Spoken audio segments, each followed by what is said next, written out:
책에서 그 금융시장의 새로운 패러다임의 변화가 시작됐다고 하셨어요. 네. 5가지를 좀 이렇게 변화를 언급해 주셨는데 맞습니다. 혹시 그 5가지가 뭔지 네네. 좀 설명 부탁드려도 될까요? 알겠습니다. 네. 사실 제 책을 보면 앞에 요약 부분에 많이 녹아내려져 있는데요. 책 제목이 넥스트예요. 왜냐하면 넥스트 5가지 변화가 첫 번째는 넥스트 레벨입니다. 흔히 SM의 모 가수가 작년에 히트쳐왔고 넥스트 레벨이라고 읽어야 된다고 하더라고요. 네. 근데 이제 어떤 얘기냐면 여기서 레벨은 금리 수준이에요. 네. 금리 레벨. 이제는 사실 뉴노멀이라고 할 수 있는 저금리, 저물가, 저성장의 시대는 끝났다라고 보고 있고요. 네. 코로나 이후에 우리가 펼쳐지는 세상은 이런 거죠. 이분법적으로 보면 저성장, 저물가, 저금리 시대가 끝났으면 이제는 고성장, 고물가, 고금리 시대냐.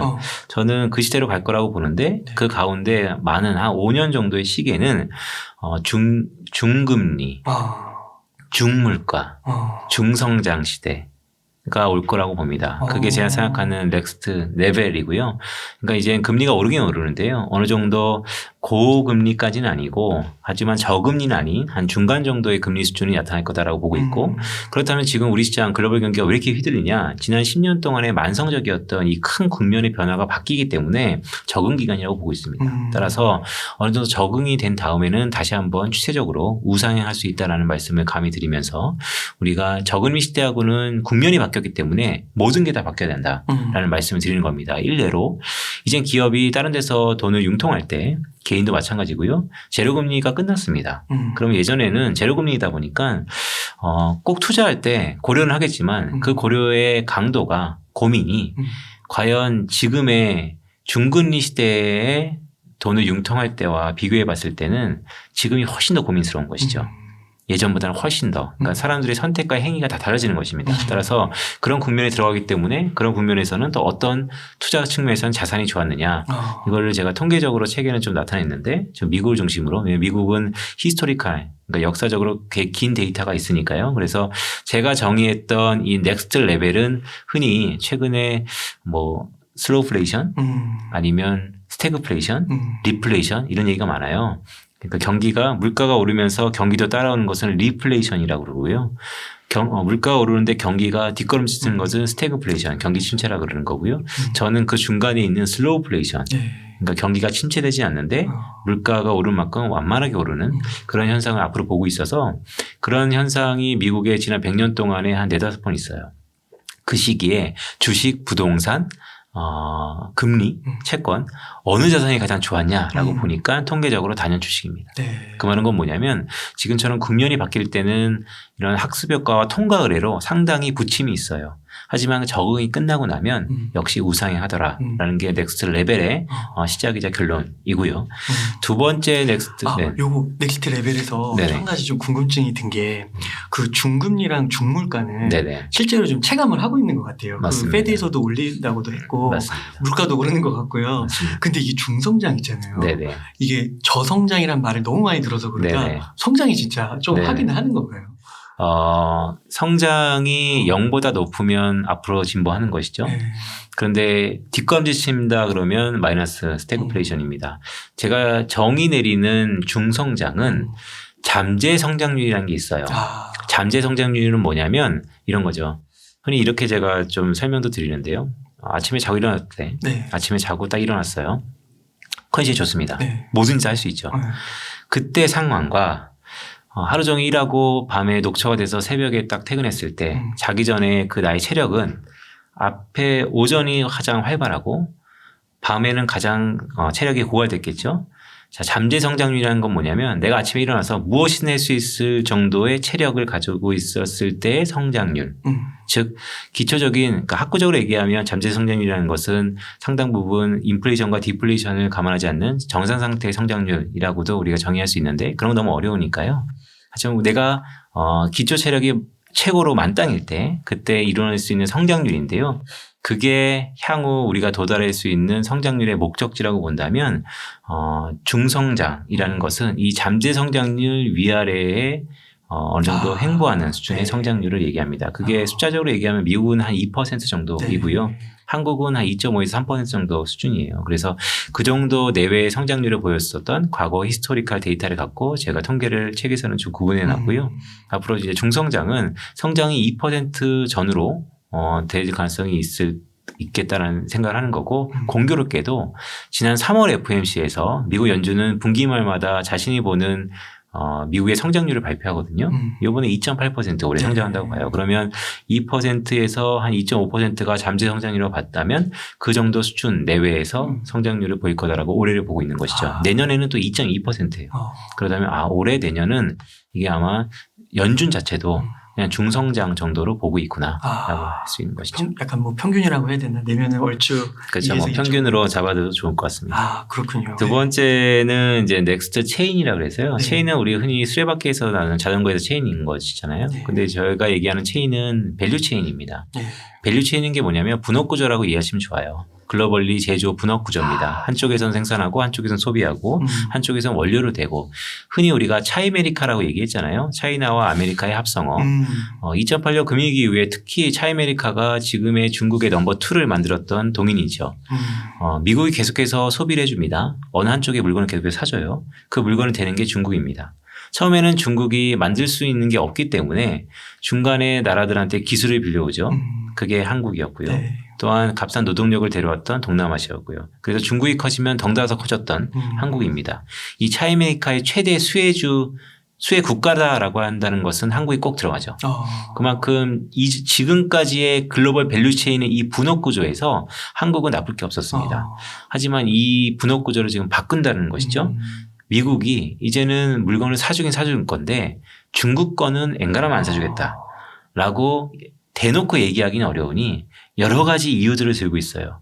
그래서 그게 관세로 처음에 들어갔고 최근에 바이든 정부는 중국이 만들었던 상품들은 공해가 많아.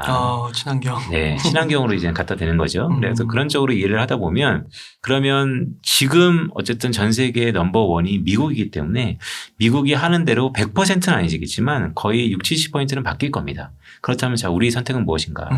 지금까지는 중국의 이 수출 정책에 편승해서 한국이 중간에 잘 부가가치를 창출하면서 왔는데 지금은 큰 변화가 일어나고 있는데 그럼 우리는 계속해서 옛날에 고수할 것인가?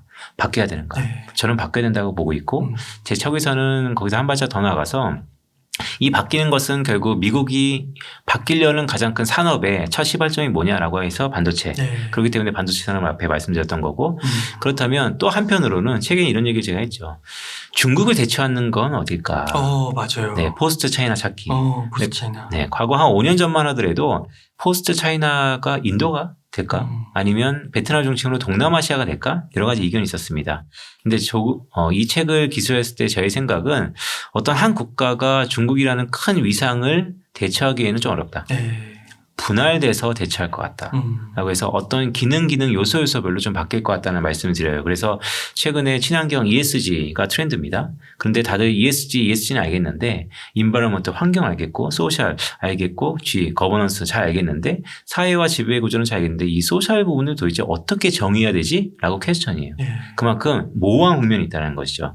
왜 모호하냐면 글로벌 스탠다드가 아직 없어서 그래요. 나온 지 얼마 안 됐지 않습니까? 그렇다면 이 글로벌 스탠다드, 표준 경쟁이 좀 있을 것 같다. 이 표준 경쟁을 유럽의 기업들하고 일본의 기업들이 상당 부분 할 것 같고요. 그러니까 그동안에는 이 글로벌 표준이라는 게 중국이었어요. 중국의 세상의 공장을 자처하면서 중국이 스탠다드를 만들었습니다. 값싼 가격, 이 정도 퀄리티. 하지만 그게 변화되면서 그런 쪽의 기능을 새로운 표준 경쟁을 유럽이나 일본 기업들이 일부 할 것 같고요. 두 번째는 이 제조업의 기능을 또 구분할 텐데 기술과 가격하고요. 기술은 아무래도 반도체의 최대 기술력을 갖고 있는 대만과 한국. 이 부분들이 제조업의 기술 쪽의 부분, 기능들을 일부 가져올 거다. 그리고 맨 마지막으로는 여전히 높은 가격의 수요가 있는 반면 낮은 가격의 수요는 늘상 존재하는 것이거든요. 그렇다면 값싼 노동력은 어디 갖고 있을까? 베트남 중심으로 아니면 인도네시아 중심으로 이런 동남아시아 지역이 상당 부분 있지 않을까라는 생각을 있어서 포스트 차이나 찾기가 제 책에서는 어떤 한 국가가 아니고 다방면의 국가들이 이런 기능 요소별로 좀 구분하기 때문에 우리가 더 투자를 하는 입장에서 보면 그 국가의 기업가 인지 모르겠으면 적어도 그 국가의 ETF라든지 아니면 그 국가가 들어가 있는 상품들은 적어도 선택하는 게 어떨까라는 말씀을 드리는 것이죠. 네. 또 이렇게 말씀을 들으니까 그 차이메리카 시대의 종교를 맞이하면서 네. 중국 의존도가 저희가 되게 높았잖아요. 맞습니다. 그래서 이거 어떻게 해야 되나 이런 생각을 잠깐 했었는데 또 이렇게 대안을 주시니까 어떻게 보면 살아날 구멍은 있는 거네요.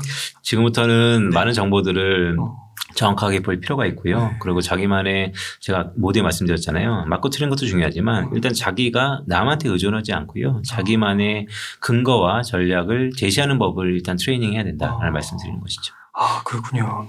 그 중국이 네. 차이메리카의 종결을 한다는 거는 네네. 그리고 또 이렇게 국제가 이렇게 좀 미국과 중국이 예전만큼의 그런 관계가 아니라고 한다면 그래도 중국도 먹고 살아야 되니까 아무래도 수출이 좀 어려우면 내수를 좀 확장해야 되잖아요. 네. 그 내수 위주로 이렇게 가고 있는 것 같기도 한데 네네. 거기에서의 성황률 뭐 이런 것도 좀 볼 수 있을까요? 내다볼 수 있을까요? 일단은 중국이 과연 내수 시장으로 왜 방향을 틀었냐. 네. 근데 사실은 중국은 두 가지 정책을 갖고 있어요. 하나는 쌍순환 전략이라고 해서 외순환과 내순환입니다. 네. 이게 합해서 쌍순환인데요. 수출지향적인 외순환, 그리고 내수지향적인 내순환. 내수지향적인 내순환 이렇게 두 가지인데요. 한쪽이 막히니까 한쪽으로 집중하는 것이죠. 그거는 당연한 것이고요. 다만 지금 여기서 과연 중국이 내수로 전향해도 자급자족할 수 있겠느냐. 중국의 전 세계에서 GDP 규모가 2위고요. 인구는 1, 2위를 다투고 있고요. 그렇다면 이 마켓 사이즈만 보더라도 여타 유럽보다 훨씬 더 큰 마켓 사이즈거든요. 그러면 내수 부양 가능하죠. 네. 내수 시장 가능합니다. 단 그게 연착륙할 거냐 아니면 경착륙할 거냐. 즉 큰 틀의 변화는 중국 역시도 통과를 해라 아니면 어느 정도 내성이 생길 때까지는 시간이 필요할 텐데 그게 과연 언제 어떻게 변할지가 초미의 관심사입니다. 저는 내수 쪽으로 일단 가닥을 바꿨다라고 할 수 있고요. 또한 그런 것들이 중국 언론에서 곳곳이 나타날 수 있는데 그중에 하나가 공동부유론이라는 것이죠. 결국 샤오캉이라는 게 중국에서 중산층이거든요. 공동부유론의 이전 버전이 샤오캉사예요. 중산층이 모두 다 잘 사는 사회를 만들겠다. 공동부유론은 그런 중산층을 모두 다 부유한 사회로 만들겠다. 결국 약간 사회주의적 이데올로기를 밑반에 깔고 있는 아젠다인데요. 어쨌든 그 모든 것들이 중국이 방향을 내수로 좀 전환시켰다라는 게 매우 중요합니다. 우리가 앞으로 주목해야 할 포인트는 내수로 갈 건데요. 그게 하드랜딩, 즉 경착륙이냐, 즉 어느 정도 경기의 침체를 동반한 변화냐 아니면 연착륙 그런 거 없이 스무스하게 변할 것이냐 그게 초미의 관심사입니다. 그렇구나. 갈 수는 있다고 봐야 되는 거군요. 네네. 그렇군요. 그때 그 가는 과정에 있어서 얼마나 험난할 것인가 무난하게 갈 것인가. 그렇죠. 그러니까 이런 거죠. 어떤 큰 틀을 틀었는데요. 그러니까 어떤 방향을 틀었는데 정책에 가는 그 길목에서 주변국들의 희생이 필요하다라고 하면 그 희생을 강요할 겁니다. 그게 우리 흔히 일본의 아베노믹스라고 기억나세요? 네. 아베노믹스가 뭐냐면 자국 궁핍화 정책이라고 그래서 자기 환율을 인위적으로 약세를 시킨 다음에 그 수출을 더 장려하는 것이죠. 그럼 주변국들이 다 영향을 받습니다. 환율은 상대적인 거라서 중국 역시도 마찬가지일 겁니다. 내수적으로 구매력을 높이기 위해서 중국 자국 통화를 강세로 인위적으로 만들 건데요. 그렇다면 상대적으로 반대편에 있는 환율들은 다 약세 압력이 높아질 거고 그럼 지금 측면에서 약세 압력이 높아진다는 것은 뭐냐면요. 각각 원자재를 수입하는 국가들은 수입하는 가격들이 다 비싸집니다.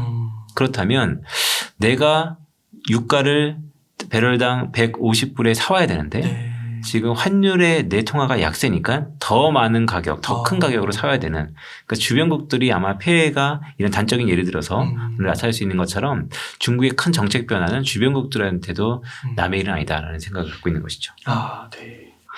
그러면 그 차이나와 미국 간에서 지금 현재는 그 중국에 좀 저희가 수출 의존도가 높다고 하는데 이 관계가 이제 미국과 중국에 좀 이렇게 분열이 된다고 하면 우리는 미국 편에 서야 되는 건가요? 중국 편에 어떻게 중국이랑도 뭔가를 해보려고 그렇게 해야 되는 건가요? 글쎄요. 한국의 한반도 역사를 보면 사실 양쪽에 다 끈을 놓을 수는 없죠. 제가 여제 앞에 말씀드렸던 것처럼 어떤 한쪽을 다 절단하는 것은 다 단절시키는 것은 좋은 방향이 아니다라는 말씀을 드렸던 것처럼 외교도 마찬가지인 것 같습니다. 단 그것은 시장 논리인 것 같아요.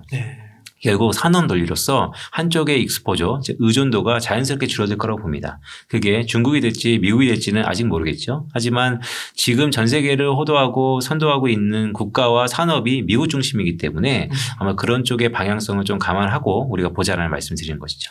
네. 책에서 또 이거 이어서 넥스트 제너레이션, 넥스트 에셋, 넥스트 리스크 이렇게 얘기해 주셨는데 또 이게 시간 관계상 네. 다 다루기는 좀 어렵고 또 책도 읽어보셔야 되니까요. 네네네. 넥스트 에셋 네. 이 부분만 하나 더 설명 좀 네. 부탁드리겠습니다. 넥스트 에셋은 뭐 잘 아시는 것처럼 비트코인 얘기예요. 네. 네, 근데 저는 비트코인을 대안자산이라는 대체 자산을 넘어서 좀 더 큰 범주로 이해를 하고 있습니다. 네. 대안자산이라는 것은 대체적이라는 것은 전통자산의 반대급부에 있다는 성격이 좀 강해요. 실무자산과 금융자산 이런 것처럼요. 하지만 대안자산은 약간 범용성이 있는 것 같습니다. 전통자산의 범주에 이제 막 들어가고 있다라고 저는 보고 있고요. 따라서 코인 시장을 대안자산으로 봐야 된다라는 말씀드리면서 단 대안자산으로 올라간다는 것은 뭐냐면 옥석가기가 분명히 나타나고 있다라는 생각도 네. 들어요. 그래서 무분별하게 ICO했던 이 코인판에서 상당 부분 옥석가리가 일부 일어날 수 있다라고 보는 것이고요. 단 제가 생각하는 대안자산의 또 다른 기능 중에 하나는 해지 기능이에요. 위험을 해지하는 겁니다. 네. 인플레이션을 해지할 수도 있고요. 전통자산을 해지할 수 있고요. 흔히 우리가 해지 그러면 금을 떠올리죠. 네. 그래서 제가 책에서도 금과 좀 비교를 해드렸는데요. 결국 원투원으로 비교가 좀 어렵다 하더라도 이 대안자산의 범주에서 이 코인 시장을 바라봤을 때 앞으로 우리가 관심을 가져야 될 시장이다라는 것은 자명하고요. 저는 관심을 무조건 가져야 된다는 쪽에 좀 더 가닥이 있고요. 영으로 막 수렴하고 없어지고 막 이런 거. 저는 그럴 것 같지는 않습니다. 예. 그럴 것 같지는 않고요. 또한 분장 기술이라는 특화된 기술을 갖고 있기 때문에 범용성이 분명히 있다라고 보고요. 그 오늘 네네. 그 속보 중에 하나가 신한은행이 네네. 그 코빗 그 네네. 20% 샀다고 하더라고요. 맞습니다. 그런 것도 하나의 좀 좋은 네네. 신호라고 볼 수 있는 건가요? 그러니까 전통은행들, 그러니까 5대 전통 산업의 은행들이 네. 그런 대안자산이라고 제가 생각하는 그런 쪽에 러브콜을 보내는 것은 앞으로 계속해서 있을 겁니다. 그래요? 네, 계속해서 있을 거고 오히려 지금 코인 시장의 거래소들이 현금 보유액이 상당하거든요. 네. 네, 상당해요. 네. 웬만한 5대 은행을 다 모아도 안 될 정도로 많을 겁니다. 영업이익률이 엄청나는데. 네네. 업비트도 그렇고 다 네. 그렇습니다. 아마 실명을 얘기해서 그렇지만. 자, 그런 기업들이 어떤 산업을 할까요? 제가 볼 때는 오히려 그런 산업에 있는 돈들이 지금의 은행산과 증권산 전통 비즈니스 산업에 또다시 침투할 거다. 그래서 이게 막 섞일 것 같습니다. 그래서 그런 섞인 속에서 우리는 그 부분을 아예 단절하고 간다라는 것은 글쎄요 또 좋은 전략은 아닌 것 같습니다. 그래서 충분히 관심 갖고 저는 대안자산으로서 이 코인 시장 또 다른 에셋을 바라보자라는 말씀을 드리는 것이죠. 그렇구나. 그러면은 그 앞서서 그 우리가 좀 사야 될 거 뭐 주식에서는 반도체, 분리후 펀드, 빅데이터 이런 거 좀 언급해 주셨고 채권이나 뭐 금이나 뭐 이런 것들 다 섞어서 네네. 그 올레드 포트폴리오처럼 이렇게 네. 다 사야 된다고 말씀하셨잖아요. 네. 그럼 그 가운데 암호화폐도 들어가는 건가요? 그렇죠. 그러니까 저는 이런 말씀 드리는 거죠. 저는 지금 저희 고객들이 저한테 끊임없이 얘기하는 겁니다. 저는 항상 똑같습니다. 다 사야 되는데요. 언제 얼마나 비중을 갖고 사는 거에 따라서 결과는 달라지는 것이죠. 근데 그 기준을 유능한 펀드 매니저와 뭐 제가 예전에 있었던 크루들 유능한 애널리스트한테 의존할 거냐 아니면 그냥 내가 할 거냐 아니면 저희 같은 AI 알고리즘으로 한번 해볼 거냐 사실 정답은 없습니다. 그건 답은 뭐냐면요. 다 해봐야겠죠. 단 어느 한쪽에 매몰되는 게 아니고요.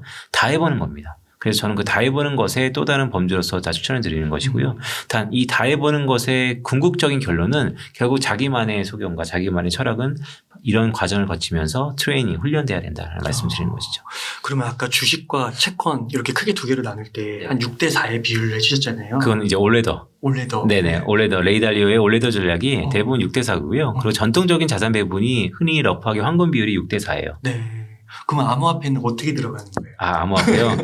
암호화폐는 이 6의 위험 자산 중에서 네. 어떤 포트폴리오의 비중이 들어갈 텐데요. 공교롭게 제가 추천하는 두물머리의 이 포트폴리오 상에 아직까지 이 코인 시장이 에셋으로 들어와 있진 않아요. 코인 자산이. 근데 조만간 저희가 이제 출시하려고 내부적으로 그 평균이라든지 분산을 트래킹하고 있는데요. 아직까지 들어있지 않았어요. 공식적인 말씀 못 드리겠지만 저는 위험 자산에 어느 정도는 충분히 포지션을 할 거다라고 보고 있는 것이죠. 그 보통 한 5% 얘기하고 그러는데. 모르겠습니다. 그거는 사람마다 다른 것 같아요. 사람마다. 네, 사람마다 다른 것 같아요. 제가 아시는 분은 코인만 하시는 분도 주입이에요. 그렇구나. 네. 그러면 그 코인 중에서도 좀 그 보통은 이제 많이 대장주라고 하는 게 비트코인이나 이더리움을 많이 얘기하잖아요. 네, 비트와 이더리움은 코인에서도 좀 어느덧 레벨일 수 있죠. 왜냐면 원천 기술을 다 갖고 있으니까요. 그러니까 아까 이제 그 대한자산에서 그 ICO 많이 한 그런 코인들 중에서 많은 네네. 부분은 사라지는 거고. 네네. 그래서 거기서 옥석을 가려야 되는 거고. 그렇죠. 알트코인 시장에서 사라진다는 얘기가 좀 거부할 수도 있는데, 네, 어쨌든 옥석가ring이 분명히 있다라는 얘기를 하는 거죠. 비트코인과 이더리움은 그 옥석 가리기에서 어느 정도는 필터링이 됐다고 좀 볼 수 있을까요? 그렇죠. 뭐 주식시장에서의 삼성전자와 카카오 아니겠습니까? 네. 그렇게 보시는 거군요.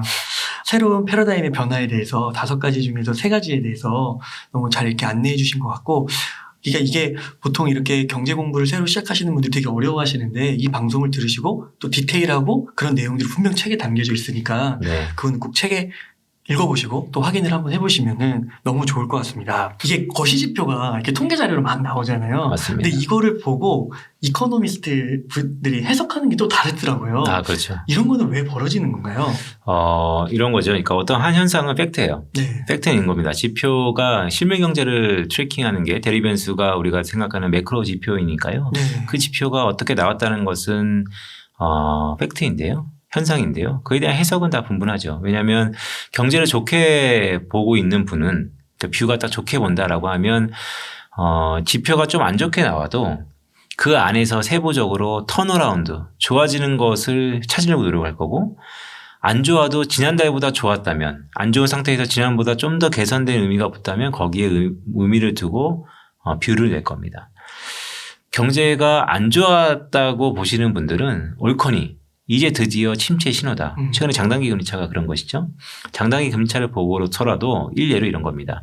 미국의 10년물과 2년물 금리가 대부분 많이 보시는 금리차예요. 그게 조만간 역전 가능성이 있어 보여요. 그러면 낙관론자도 이거 좀 깨름직하지 않다. 비관론자는 이거 봐라.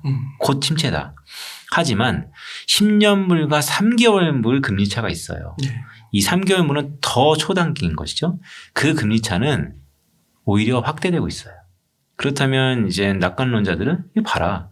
2년물은 역전 가능하다고 하지만 다른 더 단기금리 3개월물은 오히려 확대하고 있다. 그러면 이거는 논리에 맞지 않는다. 그런 것처럼 각각의 팩트로 나와 있는 경제 데이터를 갖고 해석이 달라지는 것이죠. 그래서 여러분들께서 이쪽의 해석과 이쪽의 해석을 다 들어보고 균형을 잡아야 되는 것입니다. 균형을 잡아야 되고 본인만의 철학을 갖고 있어야 되고요. 하지만 제가 이런 말씀을 감히 드리는 것은 뭘 알아야지 우리가 판단하는 거 아니에요? 그러다 보면 이 경제지표의 해석 이런 것들은 우리가 거의 기초교육과 같은 거라서 그거는 노력에 의해서 다 다가올 수 있는 것이거든요. 노력만 하면 다 여러분들도 자기가 해석할 수 있는 눈을 가질 수 있습니다. 그래서 그런 길이 있는데 다른 길을 의존하지 말고 스트레이트 포워드 하는 게 좀 어떨까라는 말씀을 조심스럽게 드리는 것이죠.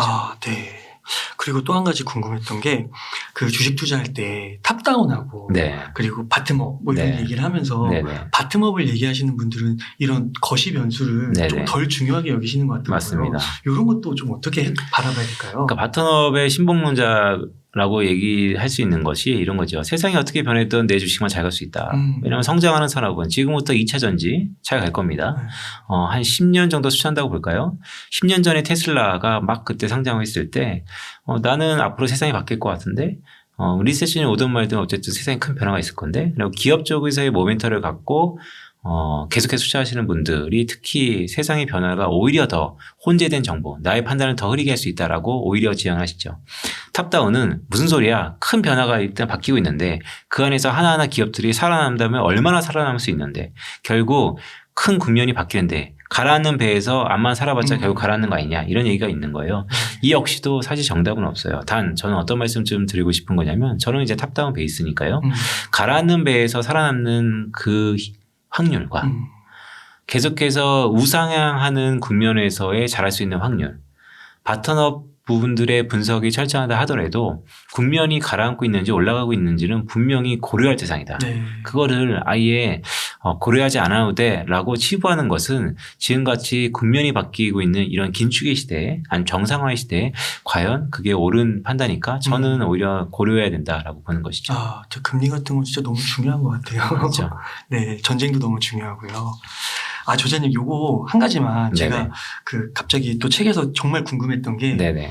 그 넥스트 제너레이션 맞습니다. 그거 얘기하실 때 그 밀레니얼 세대 얘기 나오잖아요. MG. 네. 근데 거기서 제가 좀 궁금했던 게 밀레니얼 세대의 구매력이 네. 크다고 나오더라고요. 맞습니다. 네. 근데 개인적으로 네네. 많이 미디어를 통해 들을 때는 네네. 2030 세대가 취업도 잘 안 되고 맞습니다. 돈도 없고 뭐 이런 얘기가 많이 나오고 자산격차도 심리적인 박탈감도 많이 느끼고 하는데 맞습니다. 그 사람들이 어떻게 구매력이 높지 이런 생각이 좀 들더라고요. 네네. 그 전망은 책에서 넣었던 것처럼 컨설팅 업체에서 제가 갖고 온 자료인데요. 그 자료는 의미한 게 이겁니다. 지금은 당연히 기성세대가 구매력이 높죠. 네. 하지만 향후 2, 3년에서 5년, 10년 그 터로 쭉 놓고 봤을 때 결국 2035년이 되면 MZ세대가 이전 세대를 뛰어넘는다. 그런데 이제 그 책에서 얘기하는 건 이런 거죠. 자, 2035년이면 뭐야 지금 2022년인데 네. 멀었네.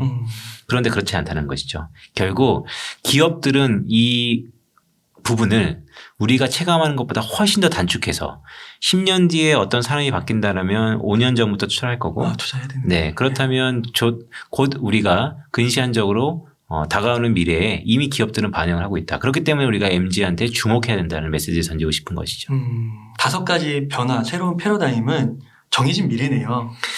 글쎄, 저는 이제 사실 이번 책은 이렇습니다. 그러니까 제가 첫 책이잖아요. 네. 그래서 제가 뭐 트레이닝 받았던 많은 노하우와 지식들 그런 것들을 어떻게 불특정 다수한테 좀 편하게 전달시켜 드릴 수 있을까에 대한 고민이 일단 있었고요. 네. 그래서 여러 변화들 속에서 제가 생각하는 엑기스를 좀 뽑아서 담았고요. 단 그러다 보니까 부족한 들이 늘 많죠. 제가 이제 에필로그에도 썼는데요. 그렇기 때문에 6번째 넥스트를 독자분들께서 좀 찾아달라라고 감히 좀 말씀을 드려요. 네. 그렇다면 그냥 찾을 수는 없겠죠. 다 페이버가 있어야 되니까요. 그럼 그것에 의해서 제 책 말미에 보면 요즘스럽게 핸드폰으로 이제 바코드를 딱 찍으면 QR코드로 그러면 저희가 마련했던 자동 링크로 타고 들어가서 거기에 몇 가지 설문에 응하시면요. 저희가 한 달에 한 번씩 좀 선별을 해서 6번째 넥스트를 잘 구현해 주신 분들에 한해서 저희가 뭐 기프트콘도 좀 드리고요. 아니면 딱 한 분은 정말 이건 베스트 오브 베스트의 6번째다라는 분한테는 제가 이번에 시작한 그 AI 컨설팅 이 비즈니스가 해주시는 건가요? 네. 그거를 좀 한번 회사랑 얘기를 해봤어요. 엄청 비싸다고 들었는데요. 네. 사실 저희가 기업 대상으로 할 때는 법인 대상은 엄청 비싸고요. 하지만 거기에 일부분을 좀 기능을 떼서 기업 중심으로 한번 CFO, CEO들 아니면 개인들에게 한번 해드리지 않을까? 해드리는 그런 장을 펼치면 어떨까라는 생각으로 한번 마련해 봤습니다. 너무 좋은 것 같습니다. 그 5가지 변화는 책에 나와 있는데 또 미처 제가 봤을 때는 없는 것 같은데 저자님께서 미처 놓치신 게 있다면 네네. 그 부분을 독자분들이 이거는 6번째 변화인데 네네. 그걸 생각하셔서 책의 뒷부분에 나와 있는 부분 참고하시고 QR 찍고 그래서 설문에 응하시면 된다라는 것이죠. 맞습니다. 네. 사실 넥스트 레벨, 체인, 제너레이션, 에셋, 리스크 뭐 이런 5가지에 대해서 그러니까 책을 마침표를 딱 찍고 나니까 항상 아쉬움이 좀 있더라고요. 그래서 물론 올해는 저도 이제 출판업계 처음 뛰어들어서 딱 보니까 원래 대선이 있는 해는 책을 내면 안 된다 그러더라고요. 네, 대선 때문에 다 묻힌대요. 어떤 것도. 그래서 근데 어쨌든 뭐 저는 계속해서 도전하는 삶을 살고 있어서 책에도 잠깐 썼지만 이런 말씀 좀 드리고 싶어요. 이거는 책하고는 좀 다른 건데요. 제가 첫 직장을 30대 국회에서 시작해서 증권사에서 10년 넘게 좀 다녔어요. 그러다 보니까 여러 가지 변화가 좀 있었습니다. 생각도 좀 있고요. 그런데 계속해서 이제 기성세대한테 물어봤었어요. 제 윗 선배들 아니면 뭐 후배들한테도 마찬가지고요. 특히 선배들한테 많이 물어봤죠. 어떻게 살아야 됩니까? 무엇을 해야 됩니까? 근데 어느 순간 이렇게 봤더니 저한테 물어보는 후배들이 꽤 있어요. 그러면 똑같은 거죠. 과연 나는 잘 알고 있는가? 결국 내가 이런 얘기를 했을 때 우리의 기성세대도 내 선배들도 좀 부담스럽지 않았을까? 그래서 이제 어떤 결론을 좀 내렸냐면 이게 경험이 최고의 스승인 것 같다. 결국 이제는 물론 확인을 해야겠죠. 하지만 어느 정도 고심해서 판단이 섰으면 그것을 세상과 소통하고 세상에 증명하는 그런 삶을 살아야겠다라는 생각으로 이런 AI 스타트업에 제가 합류하게 됐고 그런 인생을 살아는 첫 발자취로서 소통의 창구로 책을 출간했습니다. 네. 따라서 경험이 최고의 스승이다라는 삶을 여러분들도 한번 조금은 염두하면서 삶을 살아가는 것도 어떨까라는 말씀을 조심스럽게 드립니다. 네. 너무 멋지신 것 같습니다. 실천으로 또 옮기고 계시는 거니까 너무 대단하신 것 같고요. 예, 그럼 저자님 오늘 이렇게 귀한 시간 내주셔서 감사하고 오늘 이 정도에서 마무리해도 괜찮을까요? 네, 좋습니다. 네. 이렇게 해서 넥스트의 저자이신 빈센트 저자님을 모시고 이야기를 나눠봤습니다. 긴 시간 동안 유익한 인사이트 많이 나눠주셔서 감사의 말씀드립니다. 오늘 고생 많으셨습니다. 고맙습니다.